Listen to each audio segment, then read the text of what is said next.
This is the DRF Players Podcast.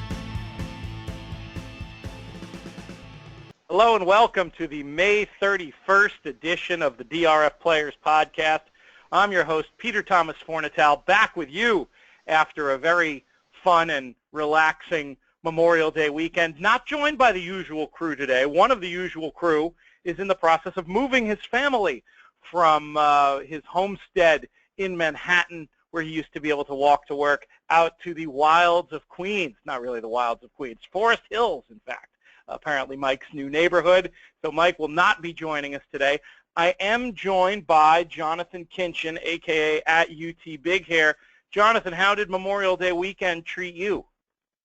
Oh, it was good. Made a quick little swing at the pick six out at Santa Anita, which I think most horse players at least try to come up with something with that big of a carryover. It's our version of what they call free money. So it was good. I enjoyed it. I didn't do much.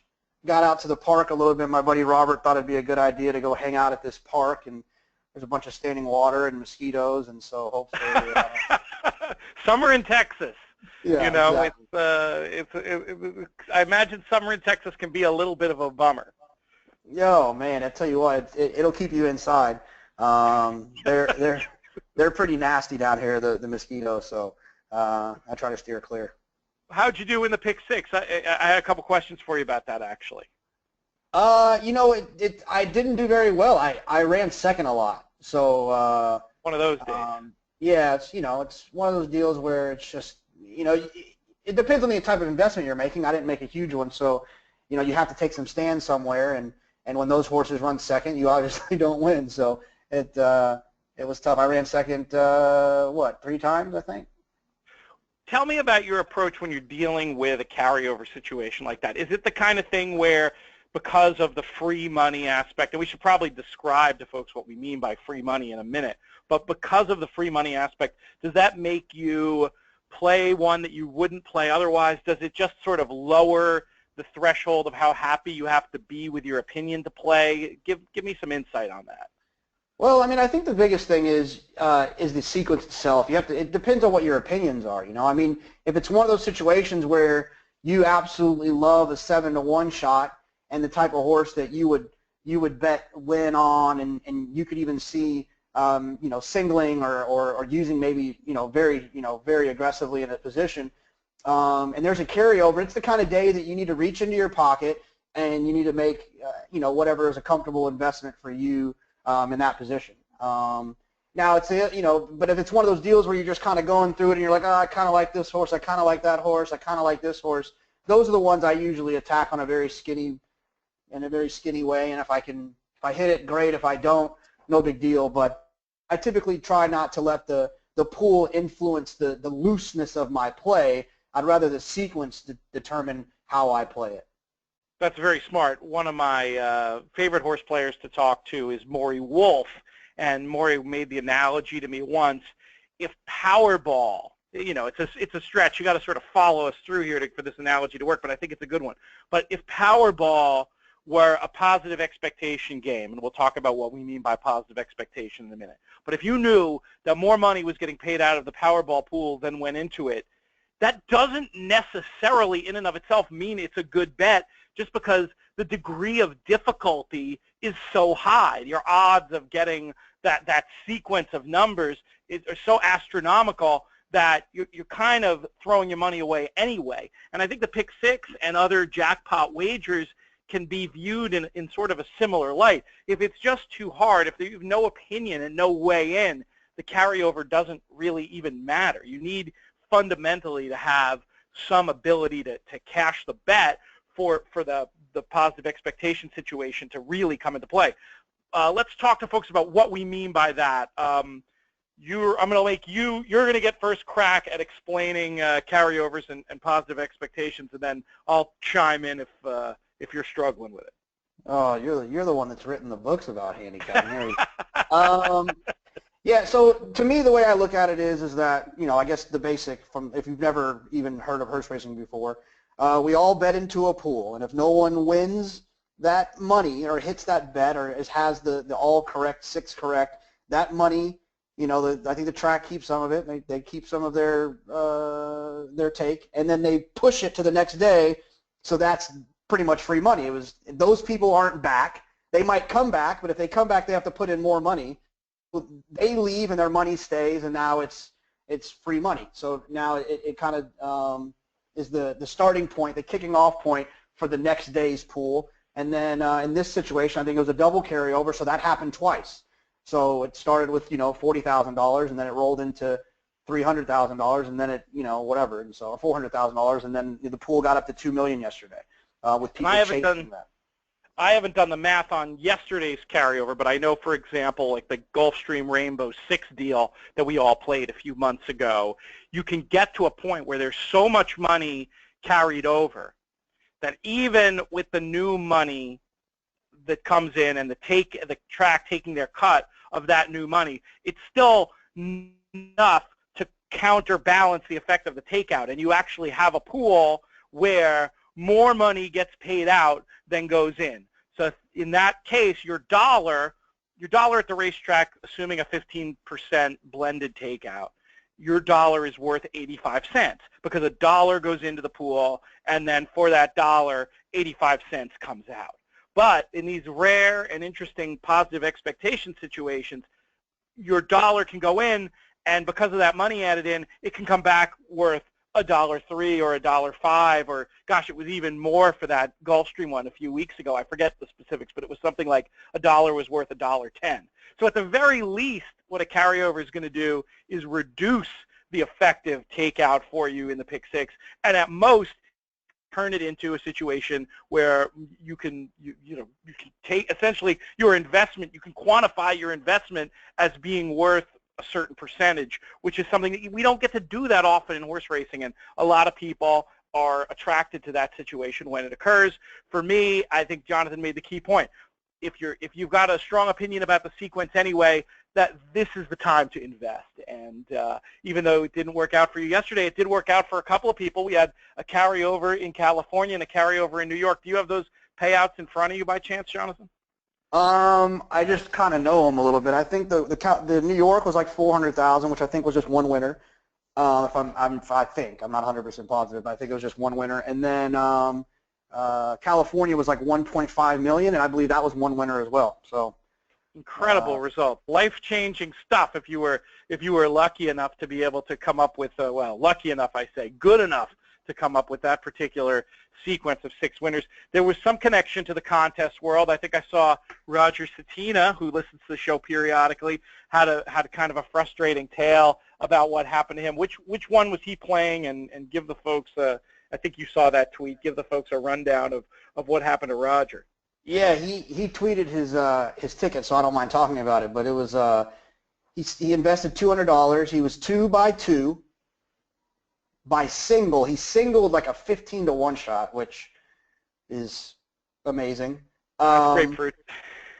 By 5, by single, by 5, and his only miss was the even money single, who was also one of my singles in the 5th leg, who ran second, and it was beaten by a horse that 2 weeks ago he beat by 5 lengths. So frustrating result there for Roger in that situation. He was probably looking at, obviously it wouldn't have taken down the whole pool if that single would have hit in that leg, but I would imagine he was still looking at without a doubt, a 6-digit score.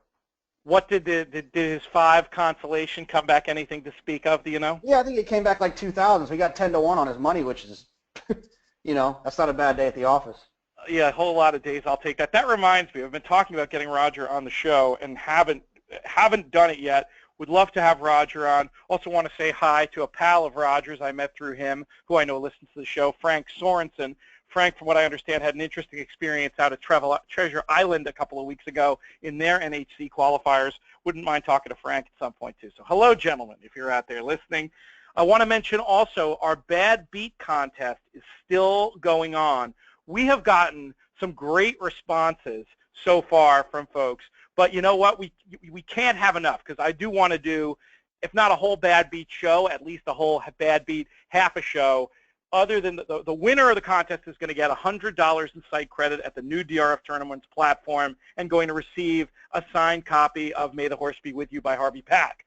As sort of I don't even know if you'd call it a prize, but folks who are submitting their stories, they can get a little bit of a chance to air the psychological demons or whatever you want to say by coming on the show and telling their stories. We'll pick a select group of people to do that. Tell us your bad beat story. You can email us at podcast@drf.com. Keep them coming. Have you had a chance to read through any of these, without giving anything away, Jonathon, chance to read through any of the entries that have been coming in over the transom? I have been reading through them. And actually, one of them reminded me of what happened yesterday.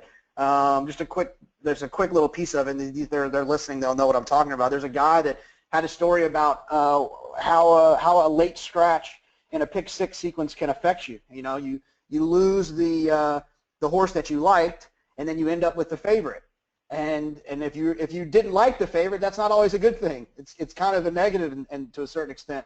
And it happened to him twice. He lost two horses, so he got tripled up on the horse that he didn't like in the first place. and obviously we know where that ended. That horse didn't run well, and he got beat by another horse that they didn't use. So it reminded me of yesterday at the first leg at Santa Anita. The 4-horse Drover Crazy was declared a non-starter, which I used. I used that and the favorite, so then I was doubled up on the favorite. And then there's a late scratch, a paddock scratch of the favorite in the second leg. So it's tricky. It's tricky. I'd like for our tote system to somehow get to a place where we can have alternates in case of situations like that. Does California, if you're on track, allow you to play an alternate? Did I make that up, or is that? No, I think that they had I don't know if they still do it right now, but I think they had like a pick six card you would fill out, and there was a place for an alternate. And when you submitted your ticket, if you were to have some kind of scratch situation, there is a place for an alternate. So feels like with our technology, that shouldn't be something that we can't accomplish. You would like to think so, but somehow there's technology in the year 2016, right? And then there's tote technology, which I kind of feel like might as well be 1986 a lot of the time. So you'd be surprised at some of this stuff. But I agree with you. It would be great. It's not a great situation to have to get stuck with horses that you don't want. So whether your bad beat story concerns that type of a thing or something else, send it in to us. I think Mike set the deadline for tomorrow. So if you're listening later in the week, you know what? Go ahead and submit. Even if you're not eligible for the official prize, we can hopefully get you included when we do this Bad Beat show in the next couple of weeks. It's going to be a lot of fun. We didn't really plan an official. Usually I write a whole rundown for the podcast and have a very strict idea of where we're going with the conversation. I know the topic that we're going to get to in a little bit. I just wanted to talk tournament strategy with Jonathon. A lot of new players coming into the contest universe because of this new DRF Tournaments platform, and a lot of folks have been asking questions about strategy. So I wanted to go over some of that stuff, and we'll get to that in a minute. But before we do that, were there any, and it's okay if the answer is no, but did you see anything in particular in terms of equine performances over the weekend, Jonathon, that we wanted to talk about a little bit before we dive into the topic of tournament strategy? Let's see. I'm trying to remember. When I was watching races at Woodbine and Gulfstream and all kinds of places getting ready for these tournaments, nothing that sticks out. It was kind of a slow weekend, it felt like. Obviously, yesterday there was some good racing in New York with the New York Stallion races. The turf race with the cool Lubash and King Creesa was won by that horse that that I didn't check my text message early enough. Oh no, you didn't see that text? Tapitation? Yeah, I saw it a little bit late. Too late there. No, nothing that stands out. Obviously, it's tricky during Triple Crown season because it feels like a lot of horses, a lot of our stars are pointing towards the big days with Derby Day and Preakness weekend and then Belmont coming up. And so the weekends are a little bit light in terms of our superstars running, but nonetheless, a 10 claim will get the job done. Horses running in circles usually fits the bill for you. That was a cool race, the Mount Vernon. Very, very, you got the perfect setup and everything to run at. I was just surprised that Tapitation took as much money as he did. It reminds me how tricky the game can be sometimes in the modern day. People see things. I don't know. I feel like a decade ago that horse's $8, 10, 12 to 1, and instead, what did he end up winning at 7 to 2?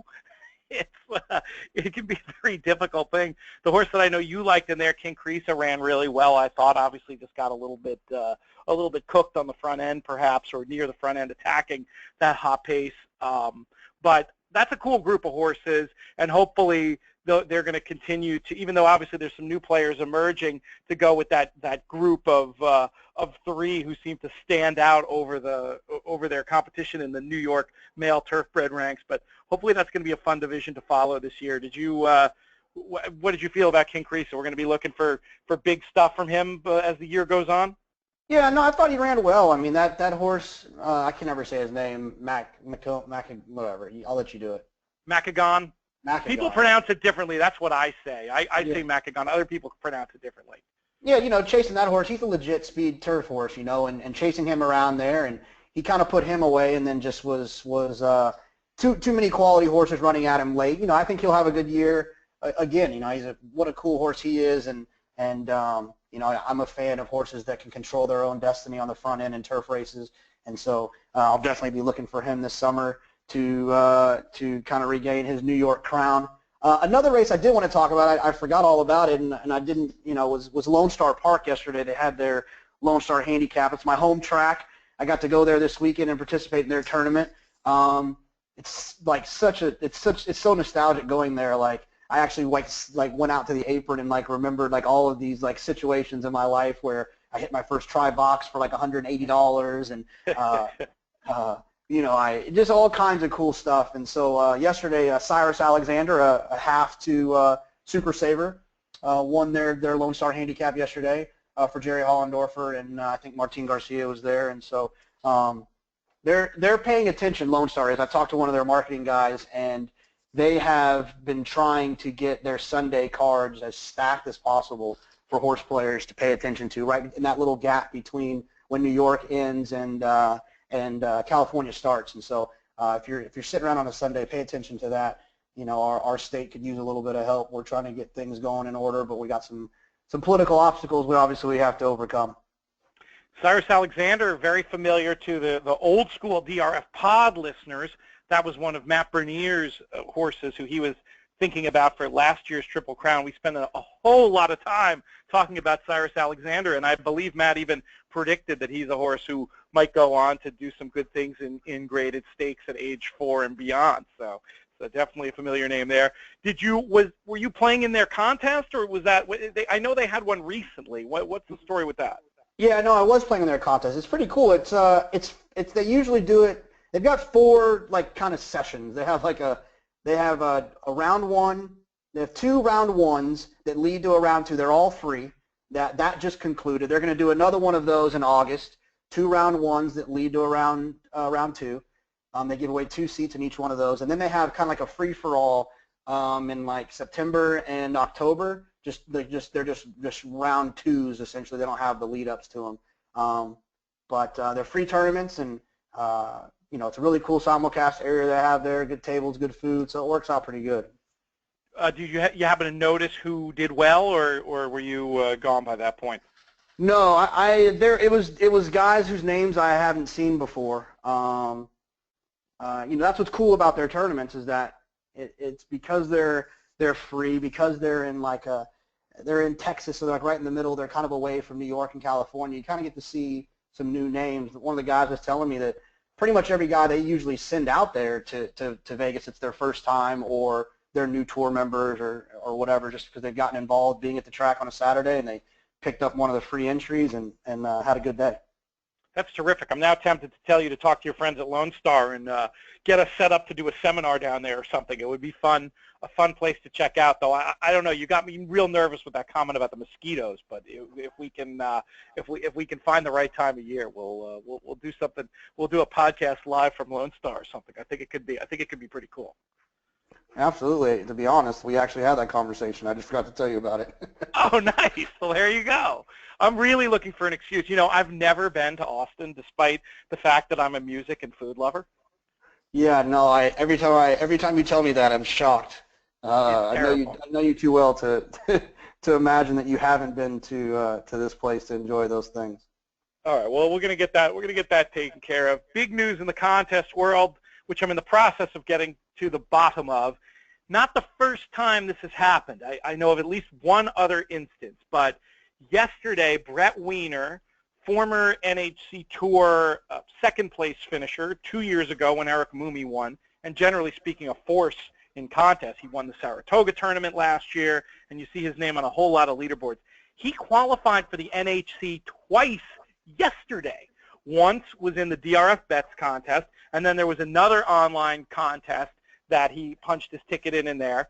Very similar to your approach to multi-tickets from what I could see, Jonathon, where he was playing the same horses across entries, and he had a day and got it done. I'm very curious to try to track Brett down and talk to him. Always an entertaining interview, and get a little bit of the skinny. There was also an online cash game yesterday on yet another site where he won a whole bunch of money. He's heating up, and I'm curious to see if he's interested in making another tour run. A lot of these folks who've gone deep in the tour a couple of years in a row, or even 1 year, there's sort of a bounce period where you try to get back to some semblance of a normal life in subsequent years. And then other folks like you, Jonathon, you get the taste of it, and you just want to keep pushing and going for it. Not sure which side of that spectrum Brett Wiener's on, but we're going to take a look and see if we can find out.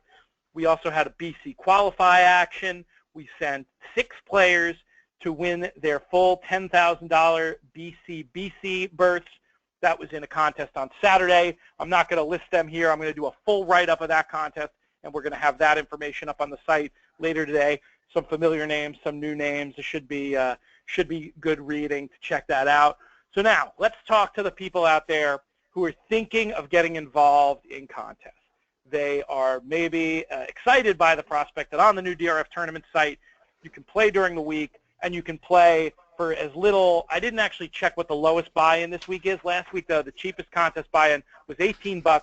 You don't even already need your NHC Tour membership. You can just deposit $18 on the DRF tournament site and get yourself started on a contest career. So let's ask Jonathon, your advice to an absolute newbie, somebody who's playing in their first contest.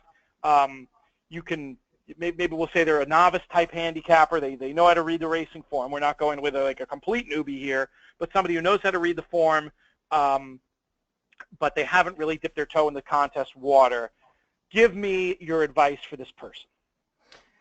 Yeah, so I think the best thing is that, what you've already kind of talked about, is that it's an opportunity to get involved for big money for little. You know, it's like on Derby Day, spending $24 on a trifecta that could turn into $100,000. You never know. It's the same idea. You don't have to spend $300 to get involved.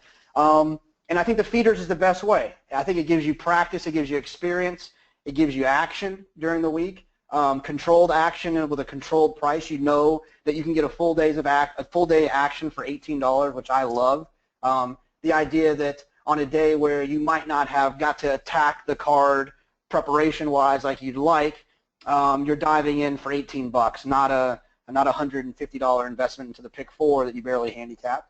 So that's one of my favorite parts about it. You know, one of the things that I do is I prepare myself. For instance, you know, coming up this weekend, there's the Belmont Stakes feeder for the Belmont Stakes Challenge on Belmont Day, the $10,000 live money tournament. What I'm going to do is I'm going to mentally set aside $325 this week to play at least one entry on Saturday or Sunday. Let me just tell you on Saturday.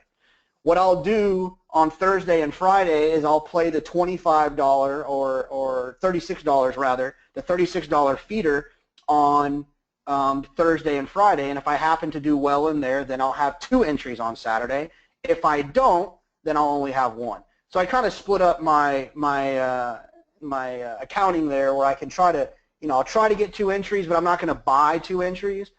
Just because I play every weekend, and so that can add up pretty quickly. So I'll try to qualify some in, and I'll do the same with the NHC deals. Every day I'll play an $18 feeder to see if I can qualify in, especially now that I'm double qualified.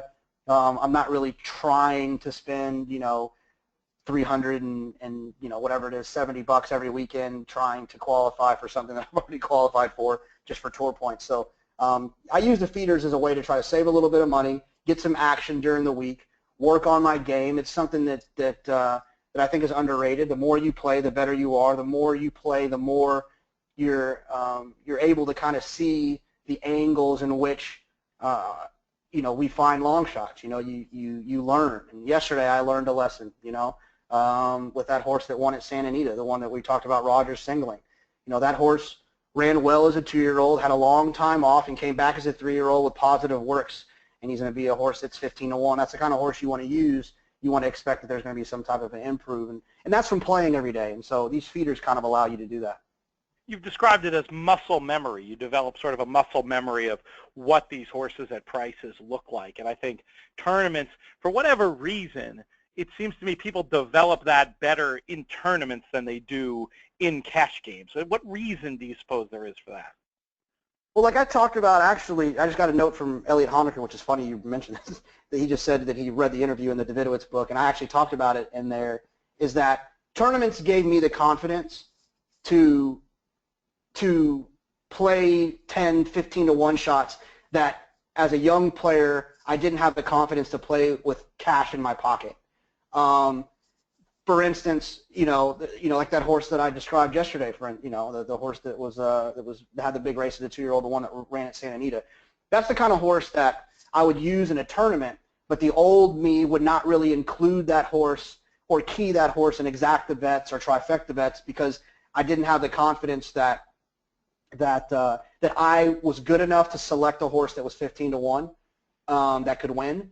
And I think that playing in tournaments in a controlled environment where I knew that my only risk was $18, and tournaments also teach you that favorites aren't necessarily the types of horses you want to play. It gives you the experience selecting other horses that are better value and then seeing them be successful. It gives you the confidence to do that with real cash in your pocket when you start playing at the windows. You mentioned the Bell contest a minute ago, the Belmont Stakes Day contest. I just wanted to underline a couple of points about the Belmont Stakes contest. For one, I believe their entries are closing this Saturday. So if you're planning on playing in that and you want to reserve your spot, make sure to do that in the next couple of days. Get in touch with Donnie Nelson. And you might want to consider doing that. Now, I don't have any inside info on this, but just doing some basic math about what they're guaranteeing, well, I'm sure it's going to be a successful contest. I do think there's an opportunity that because of how high their guarantee is, that there's going to be an overlay in that prize pool. It's not unlike the situation we were talking about before, where more money is going to get paid out than goes in. You're already dealing with no takeout. Well, you're dealing with takeout in terms of the takeout on the cash bets you make within that contest environment. But the money that goes in the prize pool for that contest, nothing gets taken out of it. That's a New York state law thing. So you can count on that already. And you have a chance of maybe some added money in that prize pool. I'm going to do some reporting on this week and see if I can find out what the actual numbers are. But just as a heads up to folks listening on the podcast, I'm pretty sure that's going to be a really good situation in terms of how much prize money is getting paid out versus how much prize money is going in. So you might want to reserve your spot for that contest anyway.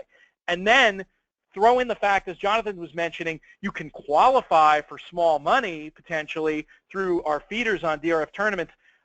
Let me tell you this. If I were eligible, I'd be playing max entries in every single Belmont feeder this week. Do you have the schedule in front of you, Jonathon? Do you know what we have announced specifically for the Belmont contest? I do. It's on Thursday for $36. There's a feeder. Friday for $36. There's a feeder. And then on Saturday, the tournament itself is $325, and that's like I said, that's on Saturday. Yeah, I would load up for that, folks. I think it's going to be a really good opportunity. It would have been awesome to see Nyquist win and have a third attempt at a Triple Crown in a row for Belmont Day. But in another sense, I'm loving the idea that we keep the Faro special, and also that maybe we won't have 70,000 out there for Belmont Day. I mean, maybe we will, and for my friends at NYRA, I want it to be as big a day as possible, but just sort of selfishly in terms of entering and exiting the plant there, maybe just like 10% more mellow wouldn't be such a bad thing. Does that make me a lousy person that I'm okay with that, Jonathon? No. You're just you know that you'll be there supporting it, so you don't feel guilty about hoping that they don't have very many people there. And it's looking like it's going to be a super fun week out there. More and more over the last few years, I feel like the Thursday and the Friday have become these really fun industry days where people are coming in from all over the country. We're going to get a chance to see a lot of folks who've been guests on the show, folks who listen to the show. So if you're around, keep an eye out. Are you going to be there Thursday and Friday? Probably not Thursday because I'm gonna go out to New York this weekend for the Monmouth tournament, and so then I'm gonna come back to Austin, then go back to New York. I'm gonna go back. You know, I feel like I should stay here as long as I can. No, not staying. That's your mistake. I know a lot of tournament players are planning on coming from Monmouth this weekend and then just staying through the whole thing. But if you're around on Thursday, you know, for the races that make sense to go look in the paddock, and I would define those as anytime we're looking at young and improving type horses, and especially maidens, I project to be down on the clubhouse side of the paddock. Please say hello. That will be a hoot. And I think our friend Nick Tamaro has a table upstairs on Wednesday or on Thursday where I'll be hanging with him. It should be a fun few days. I'm really looking forward to next week. Let's talk for a second about the Monmouth tournament. I know they have exceeded their expectations in terms of how many players are participating. They are closed, I believe, in terms of just buying in. But looking at that DRF tournament schedule, Jonathon, are we doing one more? Are we doing anything for Monmouth, or is it kind of just all set at this point? It's all said and done at this point. Yeah, so. So you're out of luck there if you're not in already. If you're going to be out there, it should be a great day. It'll be fun to follow, and just keep it on your radar for the next one. Monmouth have really sort of been the East Coast version of Santa Anita in the way that they've taken up residence at the top of the food chain in terms of running these live bankroll qualifiers, and thrilled to be able to partner with them, and thrilled that they've gotten the numbers that they were looking for and then some for this Pick Your Prize Challenge next weekend. It should be a lot of fun. When are you getting in for that one? Are you staying in the city? Are we taking the boat down? How are we doing this weekend? I'm going to be there Friday. I think this week I'm going to stay close to the trike, and then next week for the Belmont I'm going to stay in the city. So. Gotcha. Yeah, we'll probably have to. So I'm taking the boat down by myself. I'm having my Bloody Mary on the boat ride down by myself, is what you're telling me. Essentially, yeah, pretty much. We'll get that all sorted out. You also mentioned, Jonathon, and if I were you, I would mention this in every conversation I had with anybody too, that you were one of the players selected to be in give expert testimony in the new Steve Davidowitz racing book about handicapping on racing's biggest days. What is the official title of the book? Do you know that off the top of your head? I didn't give it last week, and I had about 15 people tell me. Why didn't you give the official title? Cashing big on racing's biggest days. It's Cashing big really cool. On racing's biggest days. Yeah, that's it. It's a really cool book. We are going to have a very special event for listeners and for us too. On Thursday, Mike's still in the process of moving. The show will be me and Jonathon and special guest Steve Davidowitz, and we are going to be asking him. He's going to be exhausted by the end for all the questions we're going to be peppering him with, and I want to put the opportunity out there to listeners. If you have questions for Steve, you can mention them to me on Twitter @LoomsBoldly. If you want to send Davidowitz questions to podcast@drf.com, we can accommodate you that way. This guy, I mean, he's one of the best-selling handicapping authors of all time. He looks at the world a slightly different way. No less of a giant in our subsection of this industry of handicapping than Andy Beyer considers him a mentor. This guy, you're going to want to pick his brain. So if you have any questions for Steve Davidowitz, please reach out to us. We're going to have him on the show on Thursday.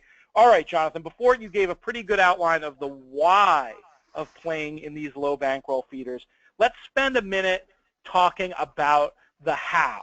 Now, that question is colored by the fact that for now, all the feeders that we're running are of the all-in format, where all the picks must be in before the first race. We've talked about this a little bit before, so I'm going to ask a more specific question, and that is, if you're a newer player playing in these feeders,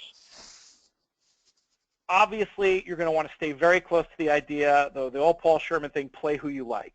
But beyond that, let's say you have a range of horses that you like, maybe 2 or 3 in a given race. What price horse are you ideally looking to play in the all-in format? In all-in formats, especially during the weekend feeders when there's not, the fields are typically a little bit smaller. The quality of the racing is a little bit different, I would say, than it is on the weekends when you're playing in the larger ones. In the all-ins, you're usually playing 8 to 10 races. In the Saturday live or all-in, you're playing in 12 to 15 races. So I don't look at, that's my long way of saying I don't look at the odds so much. I just try to pick winners, and I just try to pick horses that I think make sense. Now, I think the biggest thing when it comes to all-ins, the biggest thing that you have to get good at and will make the difference on whether or not you do well or not is your ability to differentiate between a favorite that is worth playing and a favorite that's not worth playing. And I think that that's the sneakiest part about it, because if you can get that $4 horse to win and you used him, that is an unbelievable advantage when you're playing in the smaller field. There's 20, 30 people in them, 15, 20, 30, 40 people in them, rather than 180 that you play like on a Saturday. It's a huge advantage to grab that $6. You never know when that $6 is going to be needed. That can be the $6 difference between you and someone else both having a 10 to 1 shot. If you have a 10 to 1 shot, another guy has a 10 to 1 shot, but he's bombing away on his entire ticket, and you go ahead and take the obvious $4 horse, now you're ahead of him. And so I think that's during the week, that's usually the difference. It's usually a $4 horse that makes the difference during the week when I actually advance a feeder spot to a qualifier. The other thing is, that's the first way to look at it. Now, if you play 2 entries, which sometimes I'll do during the week, usually I'll start off playing 1, but if I like the sequence of races, I'll go ahead and grab another entry. And then it becomes very important, like it always does, is whether or not you're going to play the same horse on 2 entries or not. Because if you do, like I said, you can get to position. So often I feel like I'm in 3rd and 5th or 4th and 5th or 1st and 7th or 1st and 5th, where I have 2 horses essentially in the last leg that can get me advanced. So I would definitely look at both options, especially in the lower denomination. I mean, if you look at it in the NHC, you can play 2 entries on Thursday, 2 entries on Friday for $72, and that's still less than 50% of how much it would cost if you were to buy a full entry on Saturday. And so you can really get some pretty good coverage there, get in for half the price if you can get lucky enough to get one of those entries home. So are you saying, Jonathon, that what your preferred strategy, playing 2 tickets in the all-in format, keep your tickets kind of the same and then spread out late? Or does it all depend on, because there's a logic to that to me. I never really thought about it like that, but thinking about it for a second right now, that seems kind of smart, but I didn't think that's how you did it. I thought you were more about keeping them together where your opinions were strongest and dividing them up where your opinions diverged. But no, absolutely. No, you're right. My example of the story was probably misleading. You're right. I try to stay the same where I can stay the same, and then I differentiate wherever it is, whether it's early in the sequence or late in the sequence. I don't really care where it is. I just want to, I want to take the 5 to 2 shot, and I want to have them on both tickets. And then in the 10-horse turf race where I'm not really sure, I want to use the 7 to 1 and the 12 to 1. You know what I mean? That's the kind of that's my logic when I'm approaching it with 2 tickets. Is I try to pick the same as many places as I can. In fact, yesterday I played 2 entries in a feeder, and I picked all the same horses except for one spot. Now you did have a split ticket issue over the weekend, didn't you? Was that in an all-in contest? What happened to you there? I didn't. In that one, it was just the sequences on Saturday were kind of crazy, and I couldn't narrow to one horse, and so I played 2 entries, and I picked a different. It was all-in format, and I picked a different horse on every and on both entries, and which is something that people who have seen me play for a second. Yeah, I don't ever do that. That's just where I ended up, and I scored like 50 or 60 on both on both of them. It was one of those deals where if it was live, I would have zigged and zagged and changed it around a little bit, and I probably would have done a little bit better, but it's typically not something that I do, and it happens. How did you, now, okay, let's call your top opinion in a race A and your second opinion B. When you're doing those 2 tickets in the all-in format, are you doing all A's on one, all B's on the other, or are you going A, B, A, B, A, B? Because obviously the whole deal of multi-ticket strategy changes so much when you can't change those picks. How did you decide which horse to put where? Well, here's the thing, is I did all A, right? So I did all A on one entry. So when I say all A, I mean that's my top choice. If I was playing one ticket by itself, those are the 12 horses that I would have used.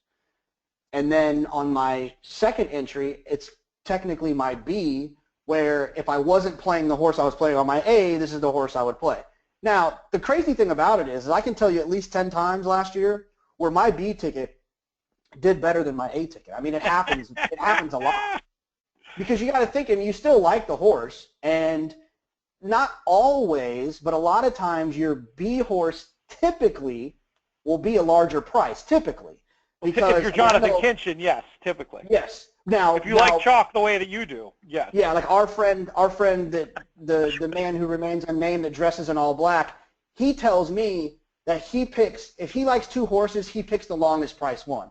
And so maybe it's opposite for some people, but you got to think. That's sort of the old school tournament player mentality is torn between 2, even if it's close, always go with the longer shot. But I think especially for an all-in feeder, that dynamic gets flipped on its head. And I just think in general, some of the older school tournament guys, I mean, gosh, some of them, they do incredibly well, and I'm certainly not criticizing, but I do think sometimes they lean maybe a little too much towards the longer price or bust, which in certain tournament formats I still think is correct.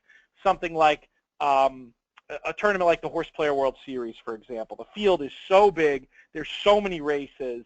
I kind of think for success that's what you need to do. But in any time you're dealing with mandatory races, I think the way, Jonathon, you approach it of being happier to put the points up on the board, even if it's a 5-2 instead of a 4-1, I definitely see that logic. They're the points that you need. I can't tell you how many times I've been even in the live and a pick and parade. I've been in the last race, and I'm just like, I just need 45 cents. I need 40 cents. That's all I need is 40 cents. And you look back at all these opportunities where you could have got 40 cents, but you tried to get too cute. And so, I just take it when I need it, and sometimes I get beat and sometimes I don't. But, for me, I approach it with who is the most likely winner of this race. And then I look at that horse's price, and then I say, who is the next most likely winner? And then I look at that horse's price, and then I decide, do the odds suggest that this is a smart play for me to take this, 6-5 shot, or should I take this 5-1 shot? And that's where the theory of letting the favorite protect you comes in, where you have to make that decision. And a lot of times I do that. There's a lot of spots where I feel like there's a horse that presents a lot of value, and I don't think he's the most likely winner, but I'll let the favorite protect me. It happened yesterday, as a matter of fact, at Churchill. There was a race with a Baffert horse, Jazzy Times, that was going to be really short. I thought he was the most likely winner. He was the horse that I would have singled in a pick 5, but I figured I'm going to let him protect me, and I'm going to take a shot with this horse, Gray Sky, who was 5-1. Gray Sky got a ridiculous ride and didn't run well, and Jazzy Times got beat. Those situations, when that happens, I'm not going to win that day. When I try to let the favorite protect me, and I go in a different direction, and the favorite doesn't protect me, it's usually not a good sign moving forward. Define a little bit more what you mean by let the favorite protect you there, because I'm following you, but I'm not sure that everybody is. Right. So in a situation where you there's a favorite in a race that is 6-5, right? And you think that the horse is likely, but it's not American Pharoah, right? It's not like the horse can't lose. If there's a situation where there's a favorite who's 6-5, who has a pace advantage, a class advantage, a figure advantage, like I'm playing the horse. But if there's a horse that's 6-5 that's coming off of a layoff, or that's 6-5 that had a bad race last time, or 6-5 for, whatever reason. It just doesn't all. One of four contenders in the race, doesn't really separate themselves from the rest of the field. Right. This is a time where I'm cool with giving up the $6. If that horse wins, no one's going to catastrophically ruin my chances for the day, and I'm going to play a price horse and hope that the price horse wins or the favorite wins. And I essentially have two horses that I've used in that spot because the favorite's not going to hurt me. So, that's what I mean by let the favorite protect you. Now, in those situations, when you let the favorite protect you and you're wrong and another price hits, it's usually not going to be a great day. And so those are the type of situations where if you get into a situation where you want to let the favorite protect you, that's the type of a situation where I'd love to have two entries so that I can have two opportunities to catch that price horse. And if it doesn't work out, the favorite wins, pay $6. No one's pulled away from you. In a lot of these tournaments, people won't play that horse anyways. So there's really a lot less for you to be concerned about. But those are the situations between letting the favorite protect you. I think the biggest decisions that need to be made in tournaments is, are you going to let the favorite protect you, or are you going to take what the race gives you? And I think, they're won or lost on those decisions. That logic, I'm sure, serves you very well as a multi-race player as well. Do you see a connection between those two ideas? Yeah, I do, and I've tried to get better at that. I'm trying to get better. One of the things that I've tried to stop doing is, I try not to use odds-on horses. I try not to use multiple horses in legs if one of them is odds-on. I either single that horse or I toss the horse. I don't want to use three horses and one of them's odds-on in a leg. I feel like that's a really bad value situation where you're never going to end up on top in that spot. I'd rather just toss the horse or single the horse if you're going to use a horse that's odds-on. And so that, that's something that I've developed over time by playing in so many tournaments where you realize that 4 to 5 shots lose all the time, and you just got to be there at the right time to catch them. Let's talk a little bit about tournament math. A lot of players, very mathematically oriented, will come up with specific score targets and try to play tickets to get to a certain total. And I'll go over some of the benchmarks in a minute that I would use if I were somebody playing in these feeders. But first, let me ask you, Jonathon, how important is math in your conscious mind when you're putting together your tournament entries? Well, I don't ever do that. And I understand why people do it, and I understand the math behind it, but I've played in way too many tournaments that, the winning score is $75, the winning score is $180, the winning score is, I've won head-to-heads that I've had $14, I've won head-to-heads where I've had $120. Your math does not matter. It's what horses run and how it all unfolds. I mean, I'm not that mathematical, so there's no way for me to do it. Any math question I have, I defer it to my buddy Eric Bialek, who's an engineer. Eric's good with the tournament math, very much. Yeah, I blow him up. Eric, I need this. Who can I play? Who can I not play? I'll worry about the handicapping. You just tell me the math part. So I understand it. I understand having a target. But I feel more comfortable addressing the horses that are running and addressing the likelihood of those horses winning in those races rather than guessing what prices I need and then making that influence my decision. It just doesn't, it doesn't make, it's like in baseball saying we're going to need 8 runs to win.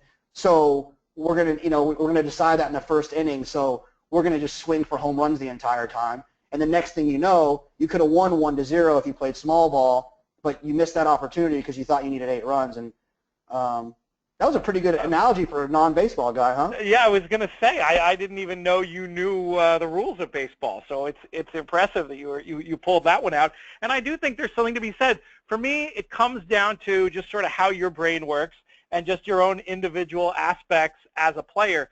For me, when I'm handicapping a race, for example, I know that the winning speed figure of the race is not going to be generated by some outside force like a par. It's going to be generated by what those horses in that race are going to run that day. However, it just helps my brain understand the problem it's trying to solve by knowing that the par is 83. It just gives me a lens and a way of looking at the world. Now, with tournaments, I'm less beholden to what the answer is, but I still want to know. And generally speaking, the long-established threshold in the common online formats is that 2.5 times your initial bankroll. That is going to give you the median of the winning score, or maybe you probably even say the average and the median of the winning score. So let's say it's an 8-race contest and you're betting $2 win place. You're looking at your average score is going to be, let's see, 2 win place, so 4 per race times 8 races is 32. Your average score is going to be 2.5 times 32. So so putting myself on the spot here to actually do some math, which was a mistake because I didn't have that extra cup of coffee. But that's a pretty simple equation. I'll let you figure it out for yourself. And that's what, on average, those tournaments are going to yield as a winning score. Another way to look at it, in that same instance, I was talking to Josh Camus, another guy who listens to the show from time to time, and we know from Twitter, Jersey Josh. He uses that threshold. He looks at it another way and says, if it's a $2 win place contest, $10 per race. And he went with that and got himself qualified into NHCQ on Sunday.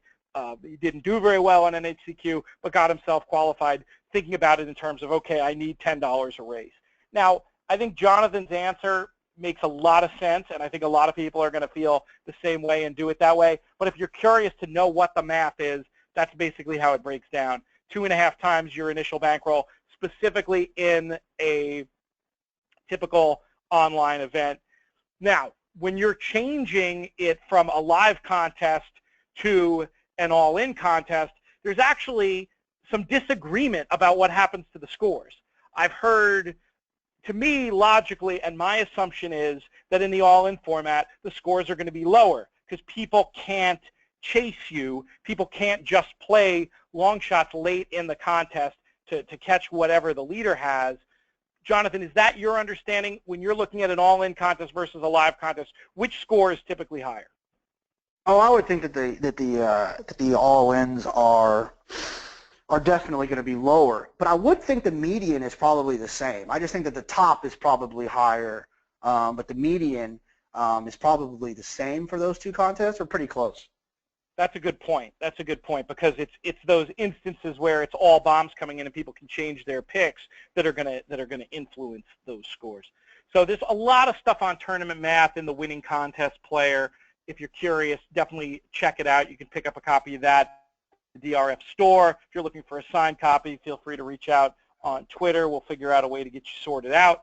But Jonathon, not interviewed in the Winning Contest Player because I didn't know him at the time. Perhaps if we ever do a revise, though, you can share some of these thoughts. I love some of the ideas that you bring to this stuff, Jonathon, in some ways more complex, in some ways more simple than a lot of the established contest wisdom. Any other thoughts you want to share for newer contest players when they're tackling either the all-in format, or when they graduate and they do well, they finish in the top 10% of the feeder and move on to a qualifier on a Saturday or Sunday? Yeah, another thing that I would do is, if you have a racing buddy, partner up early in the week, right? Say, look, let's try to get qualified for this Belmont thing. It's $325. We can play 2 entries for $36, or for $72. We can play $72 a day. We can play 2 entries. I mean, you could even play $144 worth of entries. You play 2, they play 2, and then you just see how many seats you can get into the Belmont tournament on Saturday, and then you guys are partners, and you've got really good coverage. You've got a ton of coverage to try to get your seats in there, and that's another way to try to get involved. The NHC as well. It's a little bit harder to be partners in the NHC. I mean, it's people do it. But it's tougher. It's a little bit easier, I think, in like a live money setting. But either way, if you haven't played, get involved.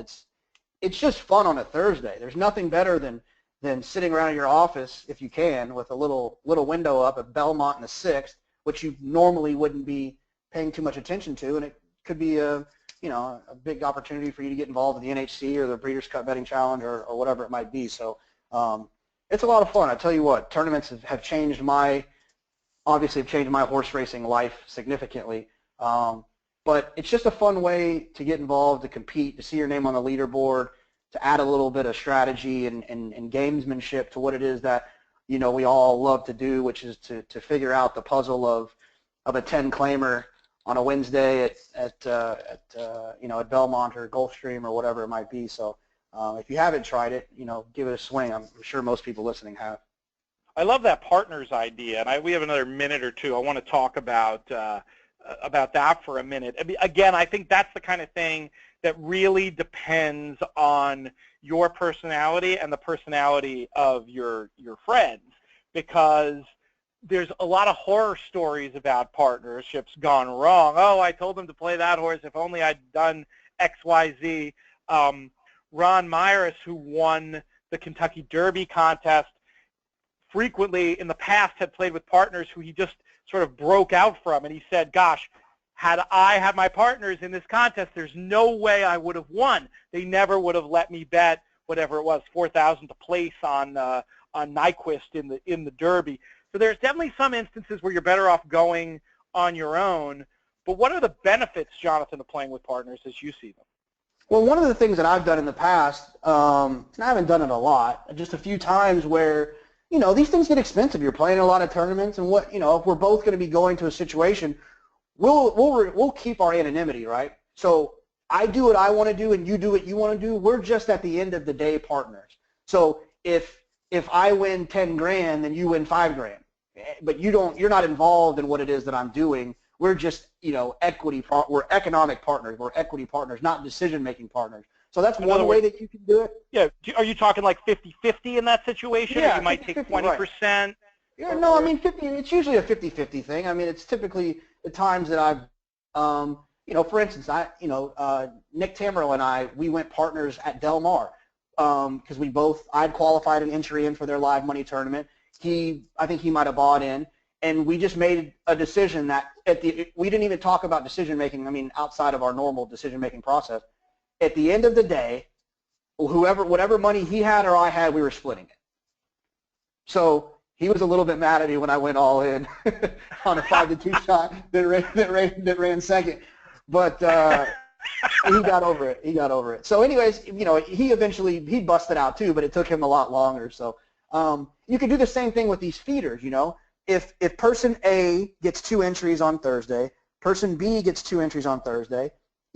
He plays his, you play yours, or she plays hers and you play yours, and then if you get an entry into Saturday, whoever got the entry into Saturday, they get to make the decisions. They just make the decisions. They can talk to you if they want your opinion or whatever, and then if you happen to qualify for Belmont, then you guys can work it out if you want to do 50-50 or you can just make all the decisions, and then if you win, then you split the money with them. There's a lot of ways to do it with silent partners, and there's a lot of ways to do it with partners that are involved. Yeah, and that's what the other point I wanted to make. I mean, I think the most famous set of playing partners are Don Beardsworth and Dennis DeCower. They're so good. What they did is they ran second in the NHC 2 years in a row, once on a DeCower ticket and once on a Beardsworth ticket. And they really talk about the races, and they sort of have a sense of years of playing together, whose opinion is the stronger one when they have different opinions in a race. And they've sort of, as their friendship has evolved, they sort of intuitively know which horse to play, and they both have the kind of personalities where the person, if it goes wrong and the player who's picked didn't get used, if that horse wins, like there's no hard feelings. They just water off a duck's back and they keep going forward. And so if you have a friend in racing who and it's a rare thing, but if you have a friend in racing who you can develop that kind of relationship with, it's not a bad idea in sort of a 2 heads are better than 1 way, or another way to do it would be to divide it up. It's an 8-race tournament, 4 races at Santa Anita, 4 races at Will Rogers Downs. One partner does Will Rogers Downs, one partner does Santa Anita. It's another way to get a little bit of extra mental energy on the races at hand, if that's appealing to you and if you have the right kind of relationship. And I'm I'm a huge believer that the people who you hang out with at the track are important.